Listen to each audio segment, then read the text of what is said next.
this paper is on the dynamics of housing debt in the boom and bust. And I think the motivation for the paper is fairly straightforward. It was started at lunchtime already. And this is still thinking about or motivated by the lasting impact of the 2008 crisis. We know that before the crisis, there was this significant increase in the stock of mortgage debt for many households in the US during the boom period. And then when housing markets slowed down, prices dropped, and there's this large spike in defaults.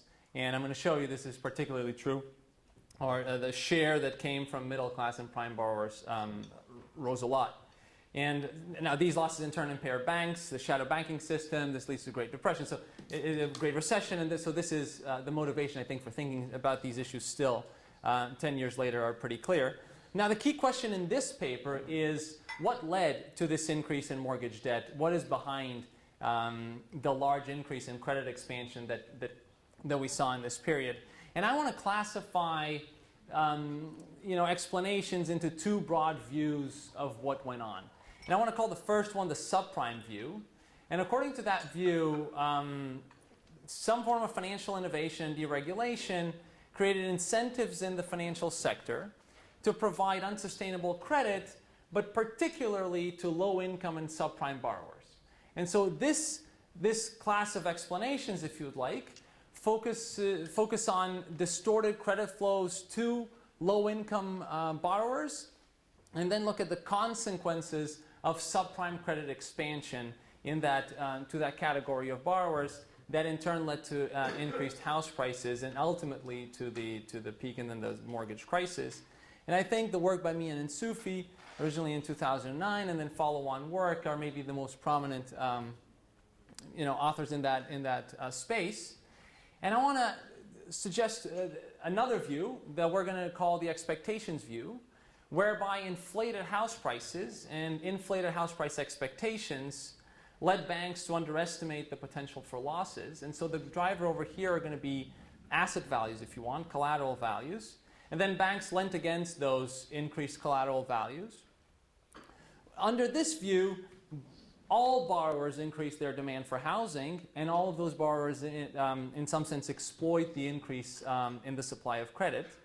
And over here, there's an emphasis on an overall increase in debt across the distribution, if you want, of income and credit scores. Now, one natural question that would arise over there is what triggers this increase in house prices and what triggers changes in expectations about house prices.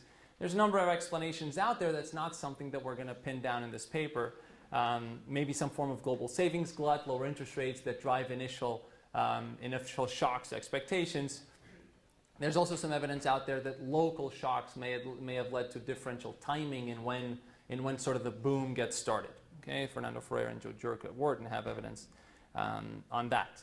Okay, now it's difficult in general to test the two views. To begin with, these explanations are not really mutually exclusive and may in fact reinforce each other at some level. And it could be that what happens is credit screening goes down as a result of the increases in asset values because now lenders feel protected by that collateral. Okay, and then more access to credit then in turn feeds into higher prices, and so the two are not really mutually exclusive.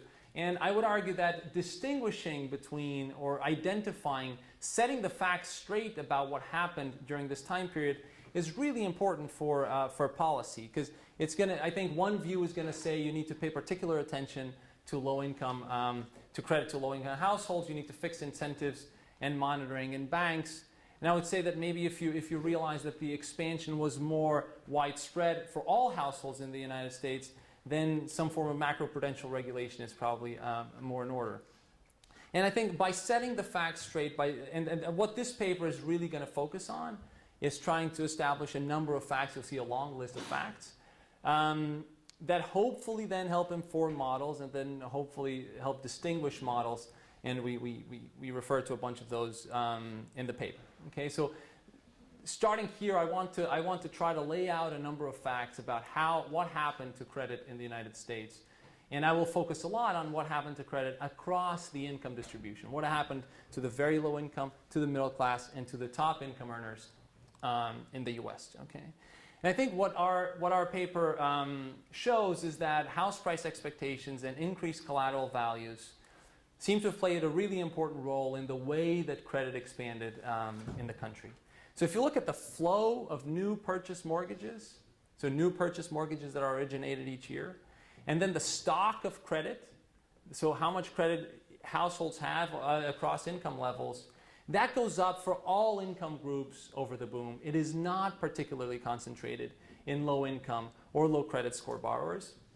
So the first set of facts that I want to show you is that the cross-sectional dislocations in credit flows, if you want, how that credit was distributed in the population was very stable during the boom. Okay, it was not particularly geared towards poor households. I'm also going to show you that credit expansion is significantly larger in areas with large house price appreciation, and that, interestingly, the combined loan-to-value ratios, so the fraction of house values that were funded with debt. So when people were purchasing homes, how much of that house value is funded with debt, that stayed essentially flat over the boom. And that suggests it's very consistent with banks lending against these increased collateral values. It's not that the capacity of housing as an asset, the capacity to bear debt sort of goes up. The loan-to-value ratios are very stable during this time period. Okay? As I go on, I want to show you that there's quicker buying and selling during the boom. So there's many more transactions, people moving a lot more during the boom, and at the peak of the boom, sort of the peaks are exactly with house prices. And then it goes down dramatically in the bust. We're going to argue that these are attempts of households to buy into these increasing house prices. And notice that when people move from one house to the next, they pay down a debt, they pay one mortgage that is potentially smaller and are getting into a mortgage that is larger and resets sort of to a new level. So that itself is a mechanism for increasing credit in the economy. Okay? I'm also going to show you evidence on home ownership rates that I think is going to be very clear on what is happening to the poorest households, to the lowest income households. Home ownership rates increase for everybody except the very lowest income households in the United States. And so it doesn't seem, the evidence is completely inconsistent with credit expanding in a way that allowed poor households to gain access to home ownership. Now, of course, low-income households are already at a low level of home ownership relative to higher earners, and the boom didn't in no way helped these low-income earners to become homeowners. Okay, I'll show you that the cost of owning relative to renting goes up, and it goes up particularly in areas with large house price appreciations. And then my final set of results will be that the share of defaults coming from middle income and middle credit score borrowers really balloons in the bust. So while we call it a subprime crisis, it became called a subprime crisis. If you look at the portfolio of delinquent mortgages that was out there, the fraction that came from middle class borrowers expands dramatically when house prices drop. Okay, so the data is it's a somewhat big data exercise in that we're combining a lot of census data. In particular, the American Community Survey. That's the largest household survey that is done by census with a couple of 100,000 households. And from that, we can measure housing costs for owners and renters. And we're going to be able to measure home ownership fairly precisely. And for these home ownership facts, I'm also, in the paper, we have sort of verification, robustness of all of this with alternative census surveys like the American Housing Survey and the Current Population Survey. Then I'm going to show you evidence from the Home Mortgage Disclosure Act, so the HMDA data. That's an administrative data set that has close to the universe of mortgages that are made in the US every year.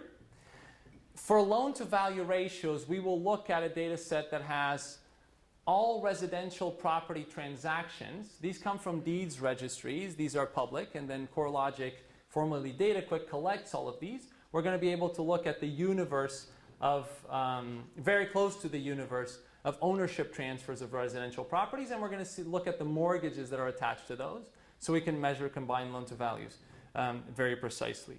For mortgage performance, we use McDash. It's a smaller sample. There's going to be one result at the end. It has been checked in other data sets. Then we have income and house prices from the standard places. So the first set of results I want to show you is that you'll see that there's no large cross-sectional dislocations in how credit was flowing to U.S. households during this time period. The flow of purchase mortgages increases dramatically, but it increases for everybody. It does not increase just at the bottom of the income distribution in the U.S. You'll see that the stock of mortgage debt, so you look at people that have mortgages, this is going to now include mortgages, home equity lines, cash out refinances. That goes up. People are refinancing, getting these cash out refis. That is going up for everybody, for the low income and high income individuals. Okay? And then you'll see that the cost of owning homes goes up, particularly in high house price areas. All right? So this is a picture of the flow of new purchase mortgages in the country, starting in 2001 all the way to 2015. I think the boom and the bust is fairly clearly visible over here. So one thing to note is, yes, the total amount of purchase mortgages basically doubles between 2001 and its peak in 2005 and then 6, or is almost doubles.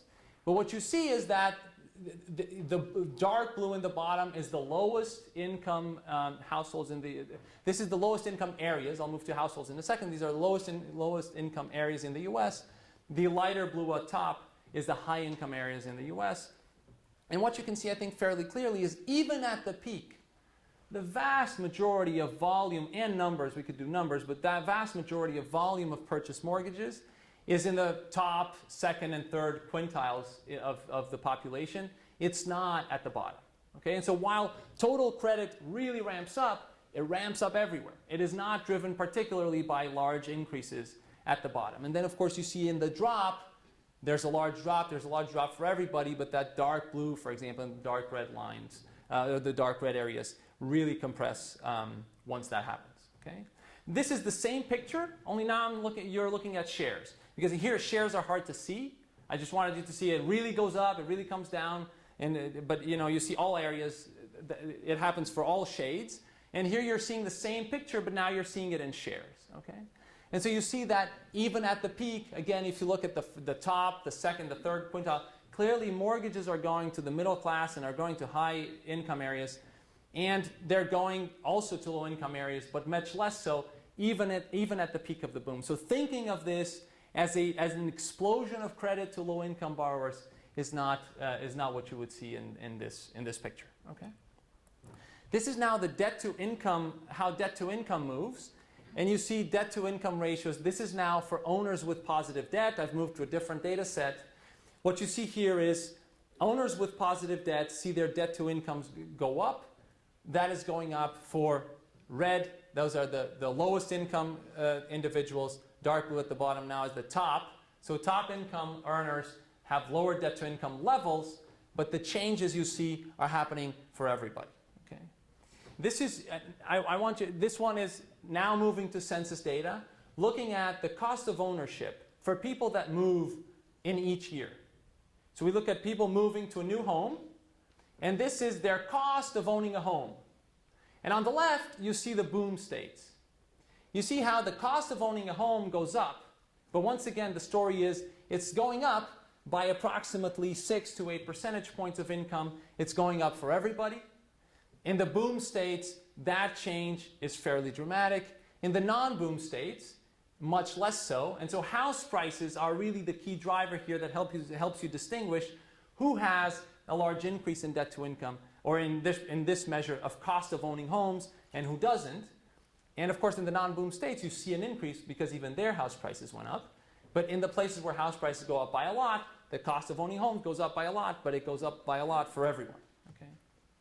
You get a similar picture when you look at the differences between cost of owning and renting. You again see this type of pattern where the cost of owning relative to renting then drops in the crisis very dramatically. Okay? I think this homeownership rates evidence is important for now thinking about net changes. Okay? The flow evidence that I showed you right at the beginning is going to be gross flows of mortgages. The debt to income is going to tell you something about, or cost of owning is going to tell you something about the burden of housing for households. This is now the net changes, if you want to think about it. So if an owner moves from one house to another, that's not going to change home ownership rates, of course. And people have pointed to this increase in home ownership rates as evidence that you're giving access to home ownership to people that didn't have it before.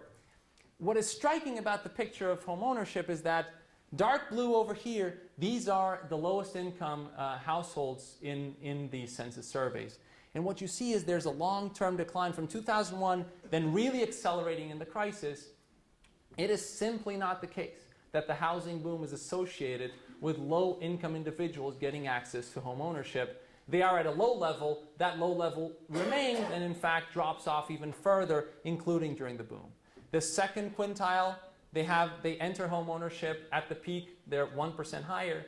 And what is interesting is all of that increase in home ownership that people have pointed to is actually for the top 60% of the population, not for the people at the bottom. And in fact, that story is actually a longer-term story. Because in fact, the middle, you can't see it, the middle is 2000 to 2005. That's the picture I just showed you. If you look at the 1990s, the big increase in home ownership rate actually happens in the 1990s. Once again, even in the 1990s, the very poorest people did not enter home ownership. Even between 1990 and 2000, in fact, this is between the two censuses. It's really 1995 to 2000. It's the people in the middle that enter home ownership in large numbers and continue to do so during the housing boom. It is certainly not concentrated in low-income individuals. Okay. So going on to looking at the speed of churning, so the speed with which people are moving. And remember that the reason why speed of churning is important is that when people move homes and start moving a lot, if you have many people moving from homes that they have owned for a while and now going to new homes, that resets their debt in some sense. People are going to get, again, an 80 or 90% LTV loan. They're going to get new loans and are going to pay back loans that are smaller. What you see for the speed at which homeowners are moving is that this movement goes up and peaks in 2005, comes down dramatically. So the crisis is really associated with a dramatic drop in the rate of movement that hasn't really picked up that much. And at all levels, people are moving more. Again, the story is completely consistent with all of the other pictures. It's not particularly true for these low-income people. Two more results that I want to show you. One is the distribution of LTVs. So now this is not about the debt burden of households. It is only indirectly. This is about how much of a home can I fund with debt, or if you want to put it differently, how much of a home did households fund with debt during this time period. Okay? This is going to include first mortgages and second mortgages if people use second mortgages to fund those homes. And you should think of this as the flow. Okay? These are the people that are moving. This is silent about refinances, for example. This is about people that are moving and purchasing new homes. What you see is look at 2000 to 2006, those two vertical lines, and what you're looking at is the 10th, the 25th median, 75th percentile, and 90th percentile of LTVs. And everything is moving completely in parallel, with small increases in some places. So for example, the 75th percentile increases by a couple of percentage points. The median is completely flat in this period. The 25th percentile is completely flat. That's telling you that banks, what I was talking about before, this is consistent with banks lending against asset values. Asset values were going up. You can still fund 80% of your house with a loan. You can still fund 90% of the house with this loan. It is not the case that you could suddenly fund a much larger fraction than you did before. Okay? This is also true in the boom states, by the way. This is not very different whether you look at all states or boom states. All right. Let me skip the stability of employment to say something about defaults. In the crisis, we then talk about a subprime crisis, and that suggests that the crisis is especially about subprime. I've shown you in the boom what is happening to debt. It's important to say something then about delinquencies, and I want to show it in terms of the portfolio of all delinquent mortgages that are out there. So what you're looking at here is the set of delinquent mortgages by mortgage cohort. So the way to read that is that in 2003, if you look at the portfolio of mortgages that are delinquent up to 3 years later, 71%, in terms of amounts, you can do this in numbers once again, in terms of amounts, 71% are coming from borrowers that are subprime. This is now borrowers that have a credit score below 660. In a sense, that's what it means for you to be a subprime borrower, is you default a lot, unfortunately, right? In normal times, again, that cohort of 2003, in normal times, middle credit score and high credit score people don't default that much. So even though they have many more mortgages and much larger mortgages, they don't default that much in good times. As you move into the crisis, what is happening is all of those middle credit score, above prime, and then above the median, 720, so high credit score people that in normal times don't default. You see very low default rates. Those default rates start increasing a lot. And out of the portfolio of mortgages out there that are delinquent, you see that this dramatic increase in the share that's coming from prime borrowers. All right? So calling this, again, I go back to a subprime crisis. If anything, what is happening is that the subprime borrowers are making up a much, much smaller percentage of all delinquencies. So let me conclude. I'm basically out of time.